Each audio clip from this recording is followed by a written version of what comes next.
قصیدہ رائیہ۔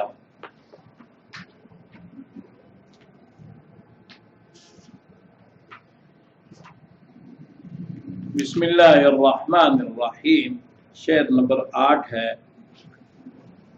وَكُلُّ مَا فِيهِ مَشْهُورٌ بِسُنَّتِهِ وَلَمْ يُسْغِبْ مَنْ أَضَافَ الْوَهْمَ وَالْغِيَرَ۔ اور اس رسم میں جو کچھ بھی ہے وہ سب نبی صلی اللہ علیہ وسلم کی سنت سے مشہور ہے اور سنت توقیفیہ سے ثابت ہے، امر و املا سے ثابت ہے۔ نبی علیہ الصلوۃ والسلام کو جبرائیل امین کے بتانے پہ اور صحابہ کرام کو نبی علیہ السلام کے بتانے پہ یہ جو ہے اس رسم میں جو کچھ ہے وہ سارا سنت سے ثابت ہے۔ وَلَمْ يُسْغِبْ، اور وہ شخص کامیاب نہیں ہوا، درستی کو نہیں پہنچا، صائب نہیں ہوا، جس نے اس رسم من اضاف الوہم والغیارہ، من وہ جس نے اضاف نسبت کی ہے اس رسم کی وہم کی طرف اور تغیر کی طرف۔ جن لوگوں نے اس رسم پر اعتراض کیا ہے اور یہ کہا ہے کہ وہ بدعقیدہ لوگ روافض وغیرہ کہ قرآن مجید میں صحابہ کرام نے تبدیلی کر دی ہے، والغیارہ،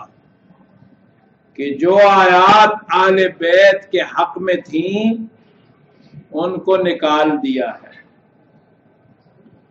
اور نعوذ باللہ جو صحابہ کرام کے رد میں تھی یا لعنت کے الفاظ تھے نعوذ باللہ تو وہ بھی نکال دیے گئے ہیں۔ تو فرمایا کہ دوسری بات یہ کہ صحابہ نے اس میں تبدیلی کر دی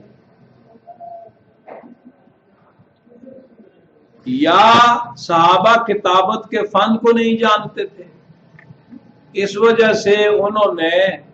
اس میں بہت سی چیزیں جو ہیں وہ نعوذ باللہ غلط لکھ دی ہیں۔ تو فرمایا یہ شخص جو ہے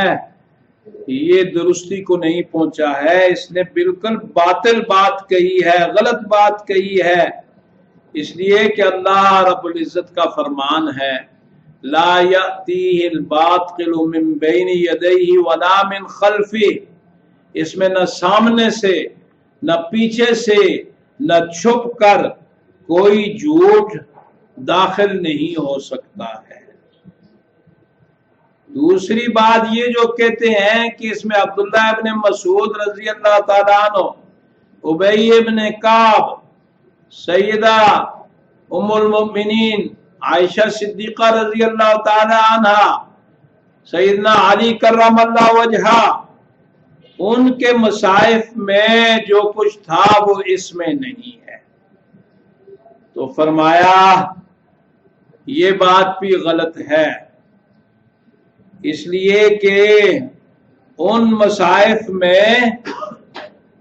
بعض وہ چیزیں جو تفسیر کے طور پر لکھی گئی تھی ان میں وہ بھی موجود تھیں جن کو تلاوت نہیں کیا جا سکتا تھا، قرآن میں تلاوتاً وہ نہیں پڑھی جا سکتی تھی۔ اور تیسری بات یہ جو کہی گئی ہے کہ صحابہ کرام ناآشنا تھے، کتابت کے فن کو جانتے نہیں تھے، ان کو وہم ہو گیا بہت سی چیزوں میں، تو یہ بھی غلط ہے، اس لیے کہ یہ تو منزل من اللہ ہے، نبی صلی اللہ علیہ وسلم نے جبرائیل امین کے بتانے پہ، اور جبرائیل امین نے اللہ رب العزت کی جو ہے مرضی کے مطابق اللہ اس سے راضی تھا، وحی کا زمانہ تھا، اگر کوئی چیز درست نہ ہوتی تو اللہ رب العزت اس کو باقی نہ رہنے دیتے، اور یہی بات عصمت انبیاء کا تقاضا بھی ہے کہ کہیں پہ بھی معمولی سی لغزش کہیں پہ ہوئی ہے تو فوراً تنبیہ آ گئی ہے. بات سمجھ آئی کہ نہیں؟ تو اس لیے یہ ساری بیہودہ باتیں مستشرقین اور یورپ زدہ اور غلط لوگ جو ہیں ان کی پھیلائی ہوئی ہیں، غلط عقیدوں والوں کی پھیلائی ہوئی ہے، جن کی حق تک رسائی نہیں ہو سکتی. فرمایا وَمَن رَّوَىٰ سَتُقِيمُ الْعَرْبُ وَأَلْسُنُهَا لَهْنًا بِهِ قَوْلَ عُثْمَانٍ فَمَا شُهِرًا. وَمَن رَّوَىٰ، اور جس شخص نے سیدنا عثمان رضی اللہ تعالی عنہ کا قول نقل کیا ہے، قول عثمان، ستقیم العرب السنها، کہ ان قریب اہل عرب کی زبانیں اس لہن کو جس رسم میں ہے، لہنن بھی، جو اس میں فیہ، جو اس میں لہن ہے، اس کو ان قریب ستقیم العرب السنها، السن ان کی زبانیں ان کو درست کر لیں گی. یہ قول سند کے اعتبار سے مشہور نہیں ہے. فما شہرا، من ما صلہ مبتدا جو شرط کے معنی کو متضمن ہے، اور فما شہرا خبر ہے اور جزا ہے. قول عثمان راوی کا مقولہ بنے گا. فرمایا لو صح لاحتمل، یہاں یہ بات بھی سمجھا دوں کہ ابو عمر دانی رحمت اللہ علیہ مقنع میں فرماتے ہیں عن یحییٰ ابن یعمر وعکرمہ عن عثمان ان المصاحف لما نسخت وعرضت علیہ فوجد فيها حروفا من اللحن فقال اتركوها ان العرب مستقيمها او ستغيرها بلسانها. یہ علامہ دانی رحمت اللہ علیہ روایت بیان کرتے ہیں یحییٰ ابن یعمر سے، اور دوسرے عکرمہ ہیں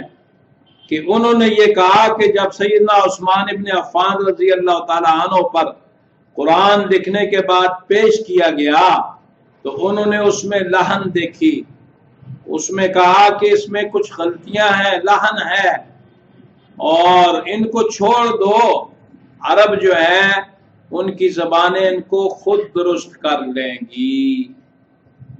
تو ناظم رحمت اللہ علیہ فرماتے ہیں کہ یہ تان ہے، اور حضرت عثمان رضی اللہ تعالیٰ عنہ سے یہ بات ثابت نہیں ہے. آپ خلیفۃ المسلمین تھے، اگر اس میں واقعتاً کوئی غلطی ہوتی تو اس کو کیسے چھوڑ سکتے تھے؟ دوسری بات یہ تھی کہ ایک قرآن تو لکھایا نہیں تھا، تو اگر ایک میں غلطیاں تھیں تو دوسرے میں تو نہ چھوڑتے. تیسری بات یہ تھی کہ حضرت عثمان خود بھی قرآن مجید لکھتے تھے. تو کہیں بھی کسی جگہ کوئی ایسی بات سامنے نہیں آئی ہے. اور جہاں تک سند کی بات ہے تو فرمایا یحییٰ ابن یعمر اور عکرمہ جو ہے ان کا سماع حضرت عثمان سے ثابت ہی نہیں ہے. جو حدیث کی حیثیت ہے اس سے بھی یہ مجروح، اور عقلاً نقلاً درایتاً بھی یہ مجروح ہے. یہ کیسے ممکن تھا کہ وہ لہن کو دیکھتے اور پھر اس کو اسی حالت پہ چھوڑ دیتے؟ ارافی لہنن، میں اس میں لہن دیکھ رہا ہوں، میں اس میں کچھ غلطیاں دیکھ رہا ہوں. یہاں پہ ناظم رحمت اللہ علیہ اس کا رد مختلف طریقوں سے فرماتے ہیں. فرماتے ہیں کہ اگر یہ قول درست بھی ہوتا،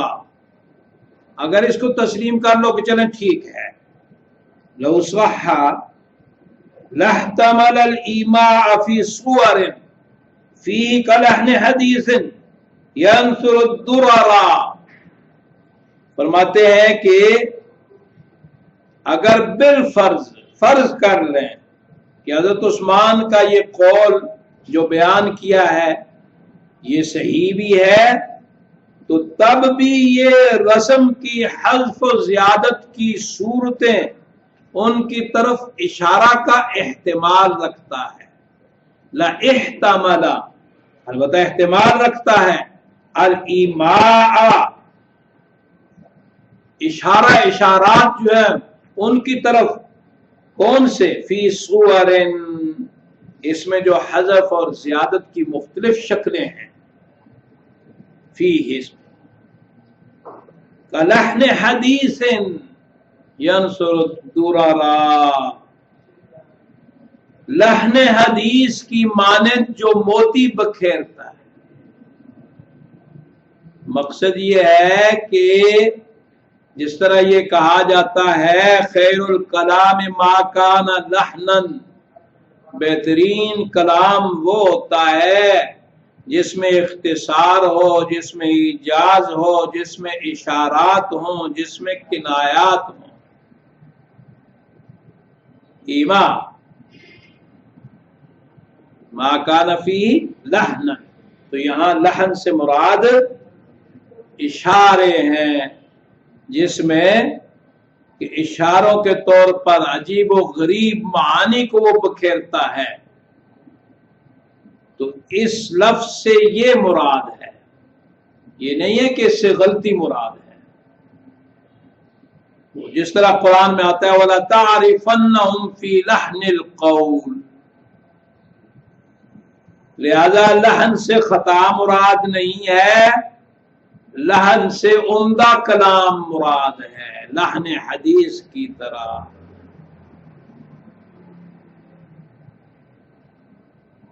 باقی آگے اور جواب دیں گے، کیونکہ حضرت عثمان رضی اللہ تعالیٰ نے اور بھی بہت سے قرآن لکھوائے تھے، اور اگر ایک میں غلطی تھی تو دوسروں میں کیوں چھوڑی؟ اس سے وہ مراد ہے کہ جہاں رسم تلفظ کے غیر موافق ہے، تو ظاہر بات ہے کہ جیسے لا الی اللہ تحشرون، یہاں پر لام کے بعد ایک الف زائد ہے اور ایک جو ہے حمزہ بشکل الف ہے، تو اب اس میں جو زیادت ہے تو عرب جو ہے وہ کبھی بھی ایسا نہیں پڑھ سکتے لا الی اللہ تحشرون، عرب کی زبانیں اس کو درست کر لیں گی، اور یہ رسم جو ہے بمنزلہ متشابہات و حروف مقطعات کے ہے، وما يعلم تأويله الا الله والراسخون في العلم يقولون آمنا به، اور اس میں عجیب و غریب حکمتیں ہیں کہ کوئی شخص بھی عرب بھی ہو جب تک کسی مسلم استاد سے باضابطہ قرآن کو سیکھے گا نہیں تو وہ اس کو نہیں پڑھ سکتا، نہیں سمجھ سکتا۔ قرآن کی جس طرح قرآن موجز ہے الفاظ کے اعتبار سے، اسی طرح قرآن کی رسم جو ہے وہ بھی موجز ہے۔ نبی علیہ السلام رمضان شریف میں جبرائیل امین سے دور کرتے، حضرت زید ابن ثابت رضی اللہ تعالی عنہ آخری دور جو 2 دفعہ ہوا اس میں موجود تھے، دن کو نبی علیہ السلام صحابہ کے سامنے پڑھتے، صحابہ کرام اپنے پاس جو لکھا ہوا ہوتا تھا وہ اس کو ساتھ ساتھ دیکھتے، درست بھی کرتے، اور پھر یہ رسم جس وقت وجود میں آئی تو قرآن جو ہے 4 دانگ مشہور ہو چکا تھا، نمازوں میں پڑھا جا رہا ہے، تراویح میں پڑھا جا رہا ہے، اور نمازوں میں بھی صبح کی نماز میں بعض رات پوری سورہ بقرہ پڑھ رہے ہیں۔ تو یہ کیسے ممکن ہو سکتا ہے کہ قرآن میں لحن رہ جائے اور اس پہ صحابہ کا اجماع ہو جائے؟ لہذا یہ بات غلط ہے۔ آگے کچھ اور جواب دے رہے ہیں، فرماتے ہیں وَقِيلَ مَعْنَاهُ فِي أَشْيَاءَ لَوْ قُرِئَتْ بِظَاهِرِ الْخَطِّ لَا تَخْفَى عَلَى الْكُبَرَى۔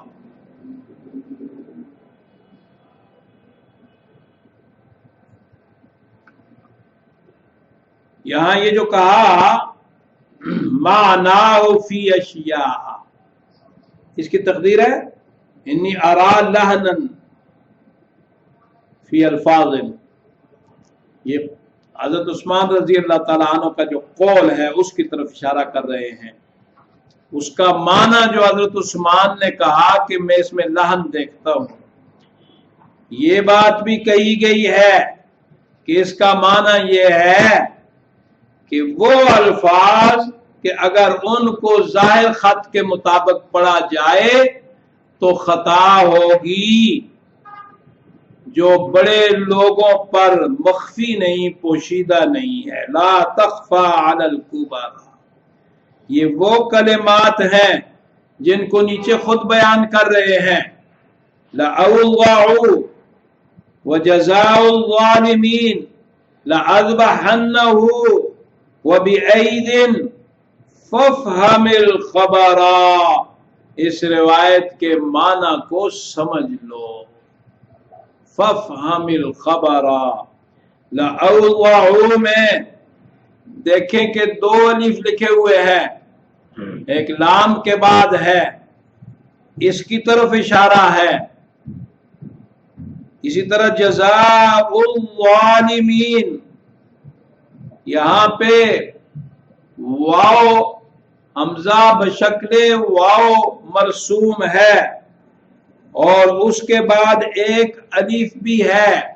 الظالمین کا ال کا لام تعریف کا الف جدا ہے۔ لَأَذْبَحَنَّهُ میں بھی 2 الف ہیں، ایک حمزہ کی شکل ہے اور دوسرا جو ہے وہ زائدہ ہے۔ اسی طرح بھی عیدن میں 2 یا ہے۔ تو فرمایا کہ ان اشیاء، ان الفاظ کی طرف قول عثمان میں اشارہ ہے۔ اگر یہ روایت صحیح بھی ہو تو پھر اس کا مطلب یہ ہے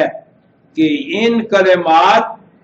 کو عرب جو ہے وہ خود درست پڑھیں گے ان کی طرف، اور اس کو میں نے کہا کہ متشابہ منزلہ متشابہات کے ہے، اسی لیے ان کو رہنے دیا ہے کہ تلفظ کے مطابق کرنے کا نہ حضرت عثمان نے حکم دیا ہے اور نہ اس کے بعد آج تک کسی نے اس کی اجازت دی ہے کہ غیر مطابق کو تلفظ کے مطابق کر دیا جائے، اس کی اجازت نہیں دی ہے۔ وَعَلَمْ بِأَنَّ كِتَابَ اللَّهِ خُصَّ بِمَا تَاهَ الْبَرِيَّةُ عَنْ إِتْيَانِهِ ظُهَرًا، تَاهَ أي عَجَزَ إِتْيَانِهِ أي عَنِ الْإِتْيَانِ بِمِثْلِهِ، ظُهَرًا جمع ظہیر کی ہے بمعنی متعاونین، البریہ سے یہ حال واقع ہوگا، جان لے تو، اور تو جان لے کہ بے شک اللہ کی کتاب خص بما، فصاحت و بلاغت کے ساتھ خاص کی گئی ہے، ایسی فصاحت و بلاغت کے ساتھ کہ جس کا مثل لانے سے تاہل بریت مخلوق عاجز ہو گئی ہے۔ تاہا عجزہ، بریہ مخلوق، مخلوق جس کا مثل لانے سے عاجز ہو گئی ہے، ظہرا اس حال میں کہ وہ ایک دوسرے کے مددگار بن جائیں۔ اشارہ کیا ہے کہ چونکہ قرآن مجید فرقان حمید میں اللہ رب العزت نے جگہ جگہ چیلنج کیا ہے کہ اگر تم کہتے ہو کہ یہ اللہ کا کلام نہیں ہے، انسان کا کلام ہے، تو تم بھی انسان ہو، فصیح ہو، بلیغ ہو، اور اس وقت عرب کا جو ادب ہے اس کے آسمان پر ہو، بڑے بڑے تم میں شعراء ہیں، تو پھر اس قرآن جیسا کلام بنا کے لے آؤ۔ قُلْ إِنِ اجْتَمَعَتِ الْإِنسُ وَالْجِنُّ عَلَىٰ أَن يَأْتُوا، قرآن مجید پہلے پورا کہ جن و انس جو ہے وہ سارے جمع ہو جائیں اور وہ قرآن مجید جیسا کلام بنا کے لے آئیں، تو یہ ان کے بس کا روگ نہیں ہے۔ پھر اس کے بعد فرمایا چلو پورا قرآن نہیں، فَأْتُوا بِعَشْرِ سُوَرٍ مِثْلِهِ، 10 صورتیں بنا کے لے آؤ۔ پھر اس کے بعد فرمایا فَأْتُوا بِسُورَةٍ مِّن مِّثْلِهِ، اور پھر فرمایا فَلْيَأْتُوا بِحَدِيثٍ مِّثْلِهِ۔ لیکن مخالفین نے خون بہائے، قتل و غارت گری کی، وطن سے بے وطن کیے، لیکن آسان سا کام تھا کہ وہ بھی فصیح تھے، عرب تھے، تو قرآن جیسا کلام بنا کے لے آتے، لیکن اس کے ان کے بس کا روگ نہیں تھا۔ اس لیے کسی نے بھی اس چیلنج کو قبول نہیں کیا ہے، اور وہ کیا ہے، اس میں قرآن کی فصاحت اور بلاغت ہے۔ اب اس کو آگے بیان کریں گے کہ بعض لوگ کہتے ہیں جی نہیں، بنا لا سکتے تھے لیکن بنایا نہیں ہے، تو ناظم اس کا بھی رد کریں گے۔ انہوں نے کوششیں بھی کی ہیں، یہ نہیں ہے کہ ایسا نہیں ہے، میں آپ کو بتاؤں گا، اور قرآن کے اس چیلنج کو قبول نہیں کر سکے ہیں۔ وآخر دعوانا الحمدللہ۔